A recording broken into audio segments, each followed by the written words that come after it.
Hello and welcome to Trekkie and Beyond, a Star Trek podcast. I'm Monica. And I'm Andrea.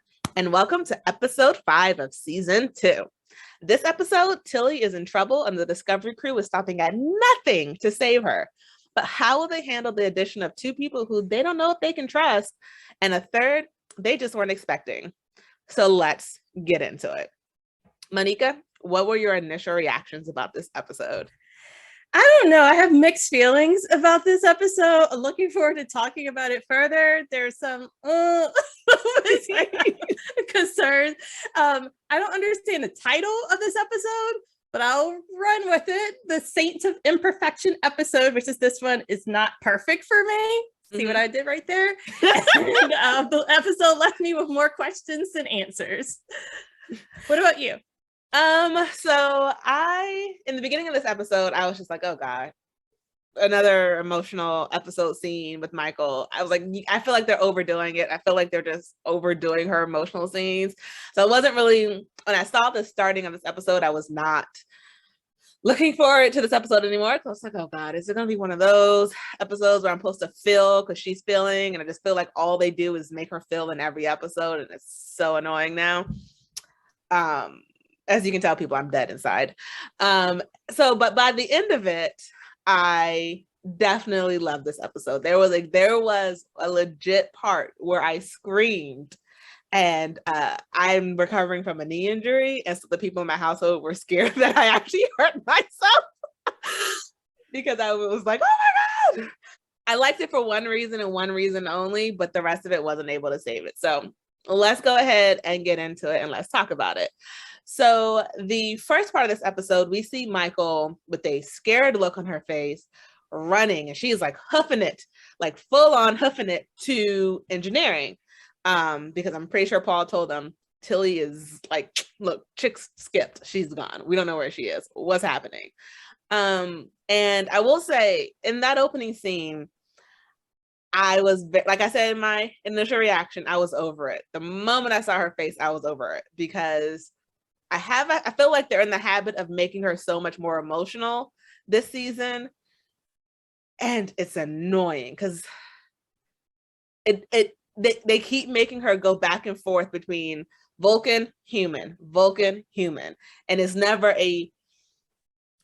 always either or. There's never really middle ground with her when it comes to her, the way she does emotions. And I feel like they're having her overdo it. And I'm just I'm exhausted. I can't take any more drama from her. Like, that's where I'm at. I'm exhausted. I need a break. What did you think of the opening scene? I feel like the last few episodes, there's just been a lot of running. And her running's a little awkward for me. And it's her. So for those that are listening to the podcast and can't see me, her hands are straight out. It's a robotic run. It's really weird. So it was just like and then I started thinking, oh well, now I guess she's transitioning from Saru is okay now. Now let me run to find out the status of Tilly. That's what I was thinking. I was thinking, well, why is she running? It was just weird to start out like that, that way. But I'm glad that she was deeply concerned about Tilly, like we all are, or were at that moment, and to run to rescue her roommate, who we'll find out is in the blob. We're going to talk a lot more about Tilly probably in the second half, because that whole scene, that whole part where she is a lot to discuss. And so don't worry, guys, we are going to discuss it. But we're going to talk about first their search for Spock, right. And how they believe they have his location down packed, and they're all chasing him. It's basically like a game of cat and mouse. And then like Spock, I sort of knew something was wrong the moment when they were in warp chasing Spock, and then Spock somehow stopped and rerouted his route and made Discovery pass him. And I thought in that moment, something's up. Something's wrong, because that just seemed weird. And Saru did make a good point of saying, hey, he may not know that you're on the ship, Pike. So how about you call him and say it's me, and so tell him it's you. And Pike does, and Spock still is like, no, I'm running away. I'm getting out of here. And so that just really didn't sit right with me, because they were supposed to have this good relationship. I was like, something's going on. And then they transport someone onto their ship, and they all get down there. They lift up their, like, they all have their phasers aiming, and I'm like, don't you shoot my boy if it does turn out to be him. And who walks off the ship? I will let you tell them who walks off the ship. Terry and Giorgio, also known as retired Giorgio, now Section 31 Giorgio. And it's very interesting because everyone else lowers their weapon the moment they see her, but not Michael. Right. Michael almost readjusts and is like, nah, I'm still targeted on you. And Pike has to sort of say something to get her to realize, hey, stop. You have to play the role again, lower your weapon. Even though he doesn't know what's going on. Michael, I'm so upset because Michael helped create this problem. Yes. Because she brought Giorgio to this universe. Giorgio was so I know that Michael she talks about rules and understanding, but certain laws, and I think there's a fundamental law. Don't take someone out of their time zone, don't take someone out of their universe and bring them into this like that. Goodness. Anyway, I'm sorry. No, you're right. And it's this is there where they all find out, because none of them are aware at this moment. Only the Klingon people and like Ash knew that Giorgio is not retired. She's in Section 31. And so we find out that she and Pike went to school together, and Pike is realizing something's up very slightly, but he can like, she's a little different. And he even brings that up to Michael later, and Michael's like, I can't really talk about it here. Right. Well, because Pike also noticed that when they were chasing this Spock's getaway vessel, Giorgio never like hailed and say, oh, it's me, or like she was like dodging them and running into this red glare. I can't remember exactly what that was. The nebula, something like that. Yeah, she could have communicated with them that she's part of Starfleet too. She could have like helped solve this problem. And so I think that was what surprised Pike, was that she didn't use standard protocols to state that, you know, she's friendly in this whole thing, and she's trying to find Spock as well. And it's very interesting because we find out at this moment that Section 31 is also after Spock. And so Section 1 sends a liaison to the Discovery. And Michael doesn't really know who it is at first. And then she rounds the corner and you see Ash. And I will say this, Pike don't like Ash. Pike is like, no, he killed an officer. And it's really interesting because Michael stands up for him. Like it was Volk who did it. And then Pike comes back and says that he left to be the torchbearer to Klingons. Like, I don't trust this man as far as I could throw him.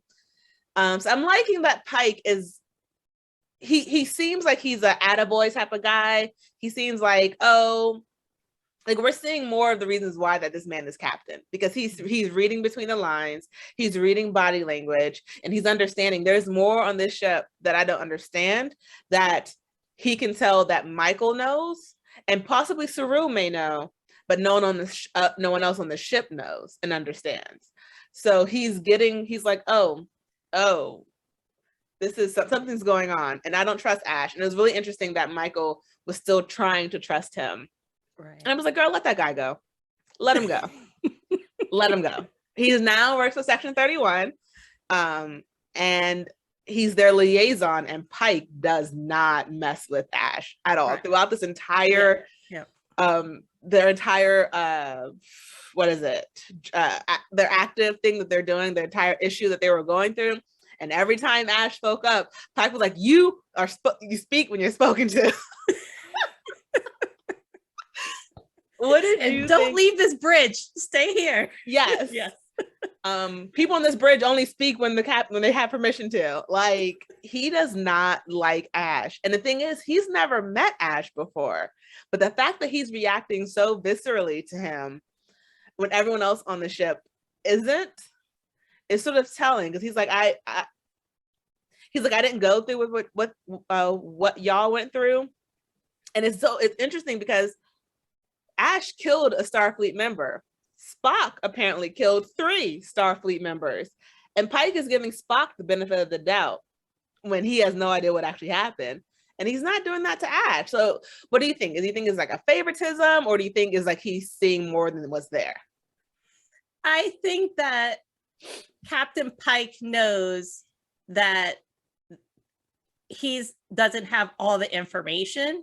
So he's skeptical because someone's lying, because there's hidden things here. And he just likes to have information, just people tell him. Like even with Michael, he said, Michael, something's going on here with you and Ash. I don't know what this is, but you need to tell me. And then Michael told Pike, just give me some time and then I'll tell you. And he seemed to back off then, but he wants to just have a solid understanding of what's going on. And I'm starting to blame Cornwell because I think this is classified. Section 31 is classified. All the stuff with Georgiou travel, time travel, I think that's classified. And some of the other, I guess, the mission on Quenos, that's classified. So he just definitely did not go through the journey that the rest of the crew went through, and definitely does not have all of the classified information. And he's just has his guard up because he doesn't understand what's going on. And I can understand that. He's a new kid on the block, and he's like, this is not adding up. And it's a lot different than his go with the flow. I'm going to trust you guys. Because like, again, he's mentioned from the get-go, he understands they've been through things that he doesn't understand and that he's not aware of. Right. And he's always gone with their he's always gone with what their recommendation was, because he understood they had factors that he wasn't aware of. And we see in this case, he doesn't care. Right. But I'm also suspicious of Georgiou because she did travel away from Discovery when they were trying to track down Spock. And I would guess there's some sort of sensors to indicate when Spock beamed out of that transport ship, when it slowed down. There should be some sort of indicators of what happened when he left. And I don't know, it just something, I'm suspicious, and I'm sure we'll find out in the episodes to come, but I'm not trusting Taryn Georgiou. And I haven't for a while. And she makes the what does she say? She was like, she tells Michael that when I find Spock, I'll be sure to pass along your regards. And Michael gets in her face, like, if you touch my brother, like that's the unknown thing. That she doesn't have to finish the sentence. If you put a hand on my brother. And Georgiou, never want to back down, is like, what? She's like, oh, she sort of teases her, or hints like, that's the woman I know, basically saying she's getting closer to the Taryn Michael. But Georgiou also goes to say that Michael should trust her more, because any chance that Georgiou's had to kill her or allow Michael to die, Georgiou has saved her. And so you should start trusting me. So that's sort of interesting. But we also find out, I don't know if I said this already, that Section 31, Leland, 1, he knows Captain Pike, and 2, he knows Georgiou is Taryn. He knows Georgiou is not from their universe. So, and you can, his relationship with Pike seems a little bit rocky. Do you think the same? Yes. And I think Cornwell helped to heal that towards the end, and asking the two of them to grow up and work together, because there seems to be some tension with Leland, and because Leland has more power and more technology and that wasn't disclosed and not available to Pike. So there's definitely some conflict there. Hopefully everyone works together, but this is a drama. So to in the end save Spock, but it seems like Leland just wants, he could go rogue at any minute. And he doesn't have the rules that Pike has to follow. Yeah. Guys, okay, so the second half of this episode, we're going to be talking about what's going on with Tilly. So Tilly is missing from the cocoon, and Paul realizes that, oh, she's not dead. She was just sort of transferred to the Mycelial network, which is very interesting and weird and sort of gross, because that cocoon was very gross, just disgusting. And he goes to the bridge and tells them, like, hey, we need to save Tilly. This is where she is. And like, how do we get there? We get there because normally when Discovery jumps, they jump from one part through the Mycelial network to wherever they're going. And this time Paul is saying we'll do a half jump and we're stopped right in the middle. And they're a little iffy about it, but Pike sort of commands the team by saying, I haven't known her long, but Tilly would have given her life for anyone on this ship. And I will say, I got a little teary-eyed because I was like, that's my captain. That's my captain. And he gives the sort of, but in that moment, when Paul is giving the whole explanation, cutting back for a second, we see Ash walk in. And we see Paul and Ash's eyes meet.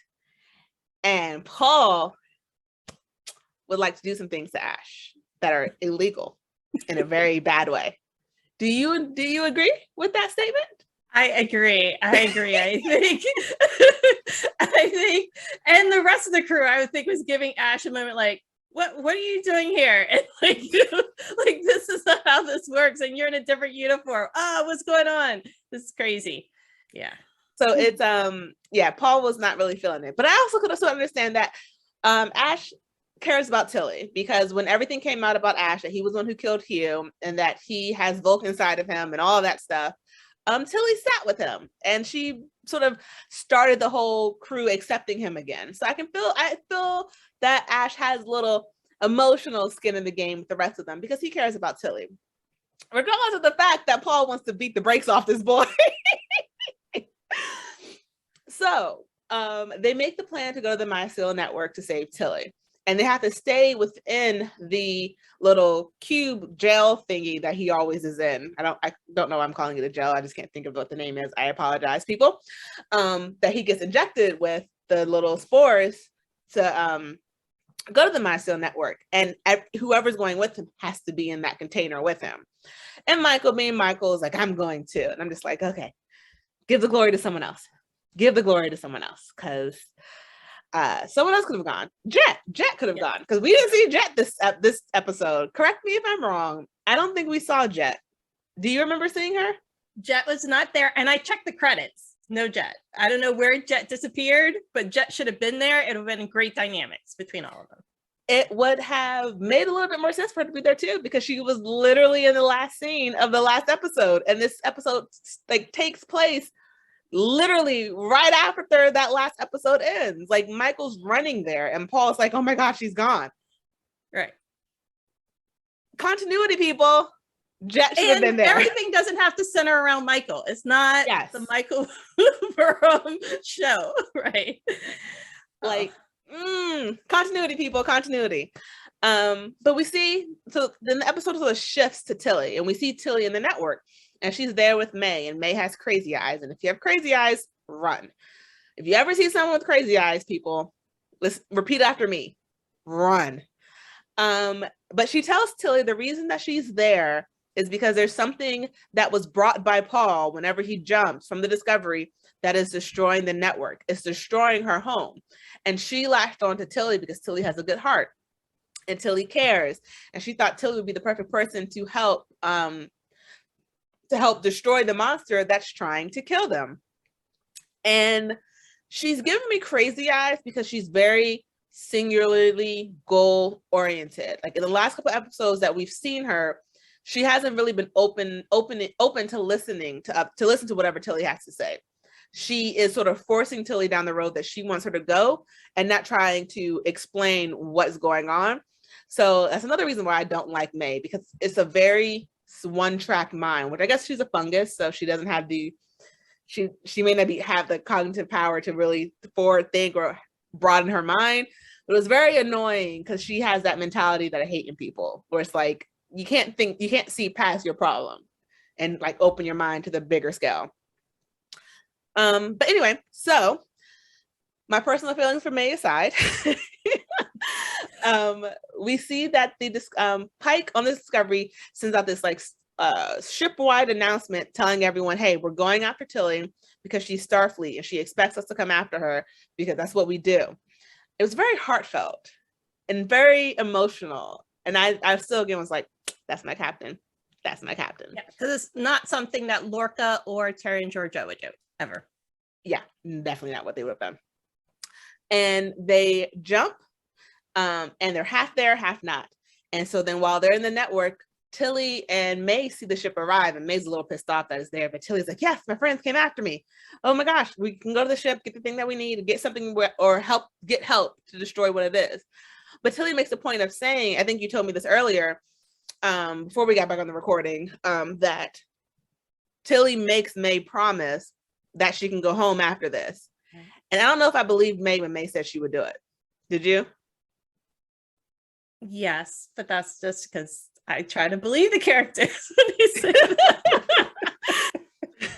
So I'm the only jaded person here. Okay.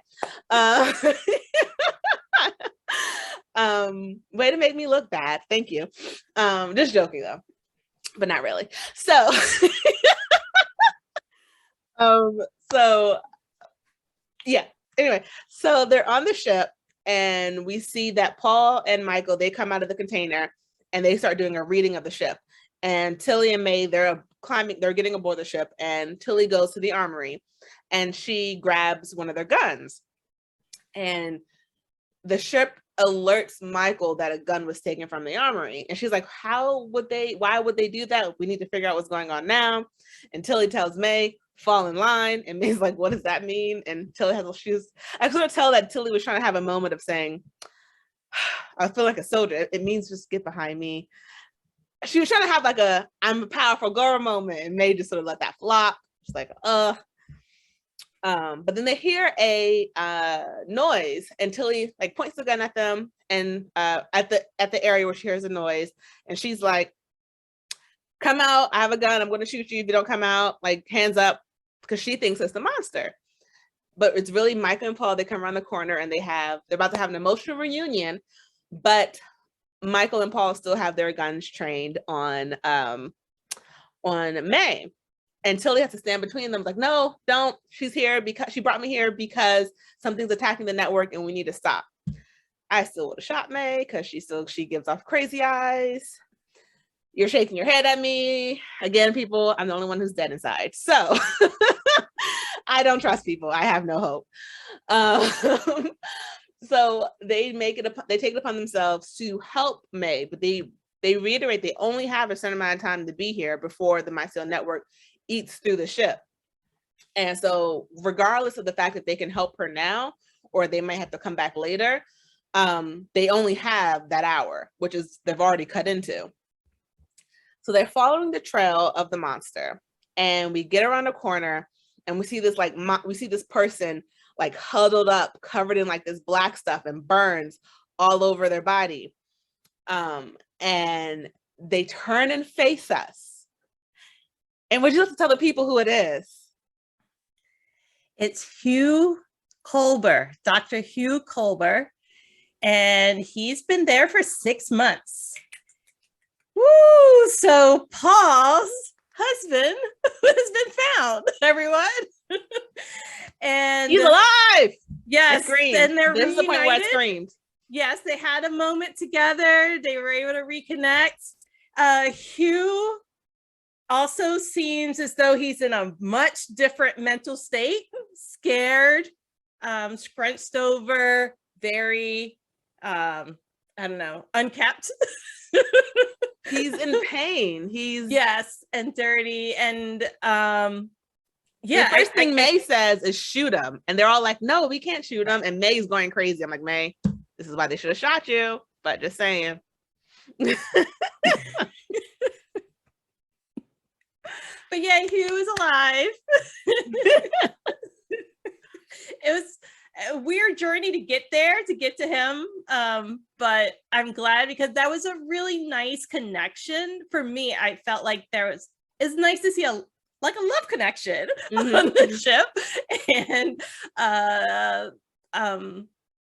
and it was just weird. It was just an awful scene of how he died with Ash like separating Hugh, like cracking his neck like that. That was Broke just his neck. awful and painful. So it's nice to have the character back. Now, how do we get him back to the USS Discovery from the Mycelial Network? That's a whole other mission. And we find out that it's not going to be super easy to do because because they all head back to the container. Well, one, before they do that, May basically attacks Tilly, grabs the gun and tries to kill Hugh. And they're like, no, we can't do it. Like, we can't kill him. And May's like, he's killing us. He can't stay. And then Michael, I have to point out, I don't know why they make her scientific revelations emotional. So I guess there's like a tree there. There's something that poisoned the mycelial network and they know not to touch it. And Hugh has basically covered himself in it because it's the only thing that stops the network from basically burning him. And it basically stops the spores from burning him. And Michael, she's like, he's covered in it. And it's like they make her have an emotional scientific discovery. And I don't get why they keep doing that. Like, whenever in the past episodes, whenever she comes to something scientific, she has like an emotional reaction to it. And it's like, that's not emotional. It doesn't need to be emotional. I don't know if it's like the way they're directing her or if she even realizes she's doing it. I'm just sort of getting tired of her having an emotional reaction to every scientific discovery. Oh, cool. It's like, oh crap, he's not killing you. The reason he has a poison on him is because it's stopping the spores from burning him. So basically, you guys are killing each other. But it came out way more emotional than I felt like it needed to be. Did you think the same, or am I just dead inside? Yeah, I was still also kind of just stunned that he was back. that took me a little while, and to make this connection and like, okay, but they're in this weird upside down in between space. So I understand the fact that they're a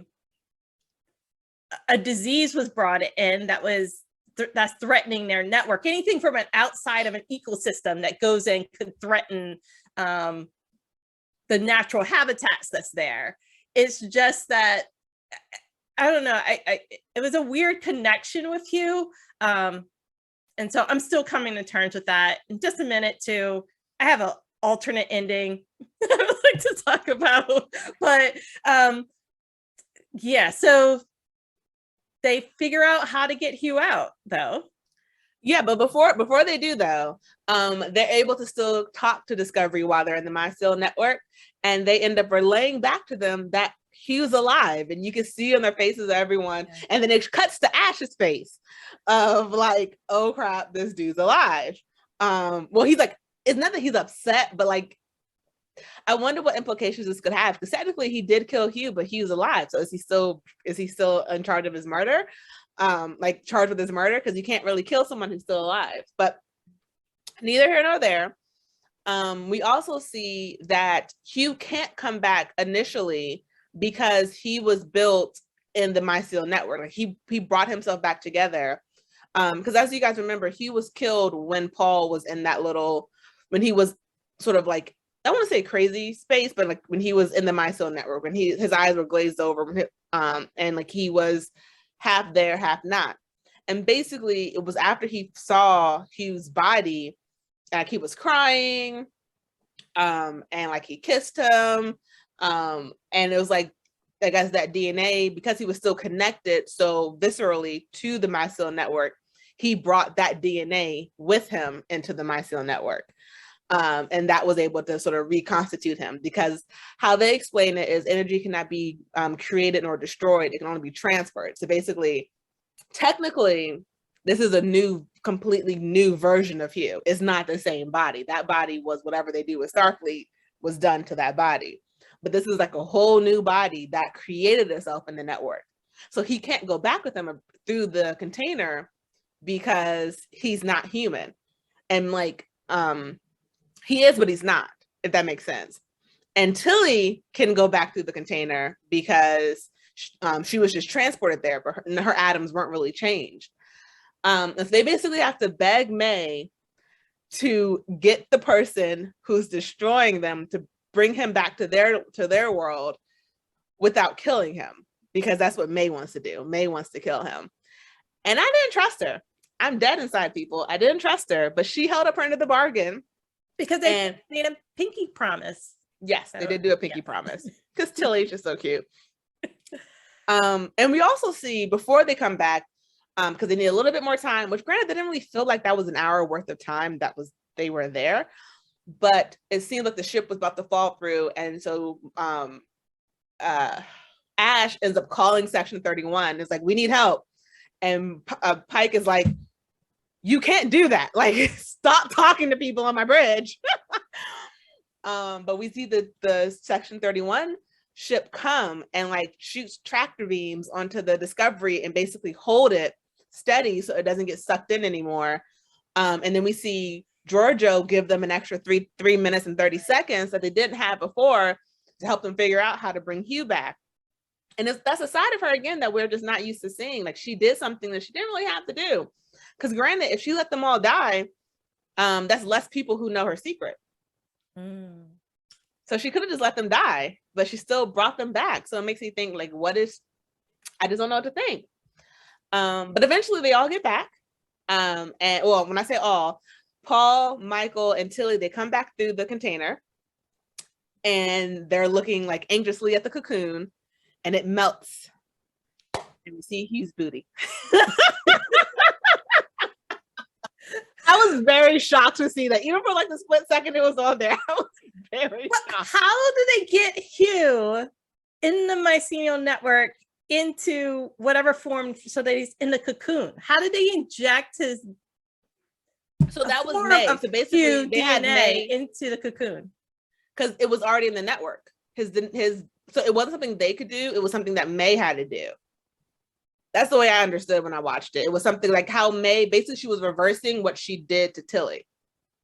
Okay. And but Tilly didn't have to return through the cocoon. She could return through the cube, through the same way that Paul and Michael.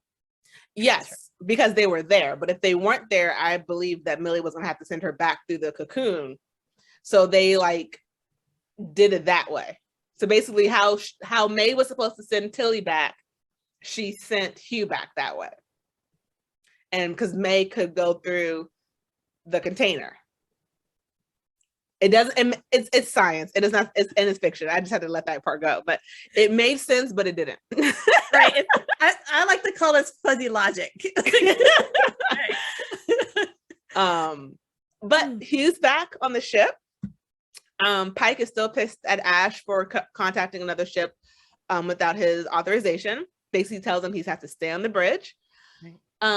And we see a little show off between Pike and Leland, who's the head of the Section 31, and the Admiral's there. And I still don't like this chick.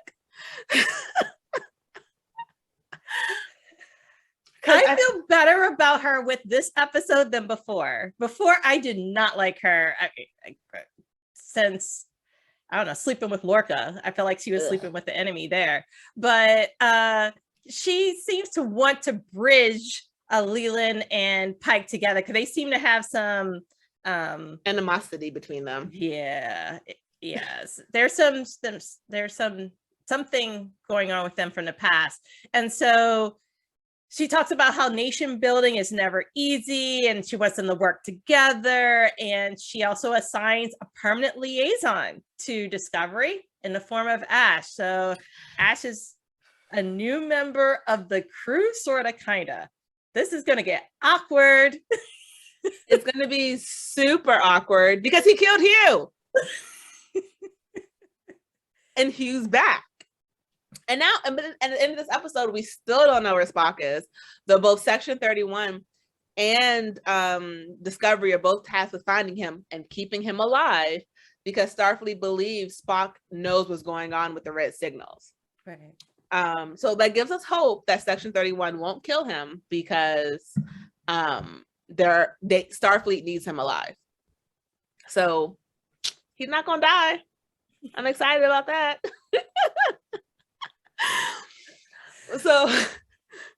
this is what I wish happened though. So after Giorgio decided that she was going to like kill off all Klingons on Quizno with this bomb, I wish that they would have taken a trip back to the Terrian Empire, dropped off Giorgio, and like found Terrian Hugh, who is amazingly good, like brought him back. I was hoping there was going to be a swap. Like I knew they were going to bring Hugh back because I've seen him in the commercials and all of the promos, but I was just hoping some other way. I just felt like this way of bringing Hugh back was a little weird and fuzzy logic.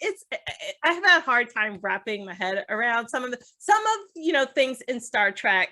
You just have to believe, like the transporters and things like that. It's just, this was far reaching. So I am happy that it's not Terran Hugh though, because I did think that they were going to have to like grab him or like maybe another version, but if they had grabbed another Hugh, who's to say that he would love Paul? Right. Yeah. And so I am happy. I like how they brought him back. I'm gonna have to disagree on you that, but I don't fully understand it. It doesn't make complete sense, but I like how they brought him back, because it's like, and guys, this is a little part of me that's still alive inside. It's like a little true love. It's like he brought him back because he loved him so much. Like Paul saved the man of his dreams. He was able to keep a part of him alive. And their love was so strong that he was able to get Paul back into his right mind and bring him back. And it was just true love. So that's the part of me that's not dead on the inside, people. So does that mean though that Paul can bring back anyone? If the conditions are right, I think it could be. But I think he has to be connected to the network in the way which he was, but not just like, because otherwise anyone he comes into contact with, he could have brought back. But it was because of that, like, because he was in the state that he was in when Paul died, I think that's the only way he was able to bring him back. So if you feel like you're on your deathbed, put Paul back into that state, and then there's a part of you that'll come back in 6 months. So that's what we learned. So we're coming to the end of this episode. So what are your final thoughts? I'm very eager to find Spock. I don't know how we circle back to that, but that was part of our mission. So a girl needs some closure, and I'm eager to find Spock. I'm eager to also reunite with Jet. And then here's another character that like kind of dropped off our radar. What happened to number 1? She was on the previous episode. We left her with eating a sandwich in like a burger and fries in the mess hall. So, is she still on the ship? Did she transport back out? I don't know. Yeah, she left. So there's a few characters. I just need some closure. So writers, help wrap this up for me. What about you? Again, yes, we're a Spock. I'm very I want to know where Spock is. Because at this point it's becoming like Game of Thrones and winter's coming. Like, are we even going to meet Spock this season? If I don't see him within like the next episode or 2, I'm going to be highly upset. I would be so much more upset. I will say I did enjoy this episode more than I enjoyed the last one. Because it wasn't, even though the last one wasn't too Michael-centered, this one wasn't too Michael-centered either. And she didn't have as many emotional scenes as that they try to give her. And I want to also say that I want them to stop making her make her do these fake emotions. Because I don't believe it. When I see it, I don't believe these. I don't believe every single mission causes such a visceral, emotional reaction. Yes, we are very happy that Paul's alive, but you realizing that he was covering himself in the poison that was killing the spores does not constitute an emotional reaction. Last episode, when you realized that the nebula was over 100,000 years old and was trying to send you a message and not kill you, does not require an emotional reaction. The whole Saru thing, yes, but I didn't believe it. So it's just like everything, just stop making her scientific discoveries so emotional, because they don't need to be. They don't need to be emotional. Just, you wouldn't make it emotional if it was a guy. Stop making it emotional because she's a girl. So those are my final thoughts. So thank you guys for sticking around and listening to us. We hope you enjoyed. And as always, I'm Andrea. I'm Anika. And live long and prosper.